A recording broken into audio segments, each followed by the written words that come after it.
ఒక స్నేహానికి అనిర్వచనీయమైన ఒక ఎగ్జాంపుల్ ఇద్దరు.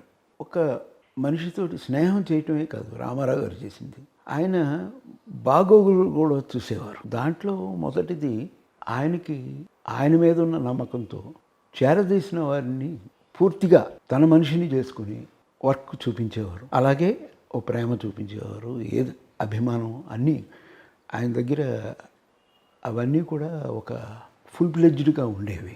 దానికి ఎగ్జాంపుల్ ఏంటంటే రామారావు గారు కుర్చీలో కూర్చున్నారు.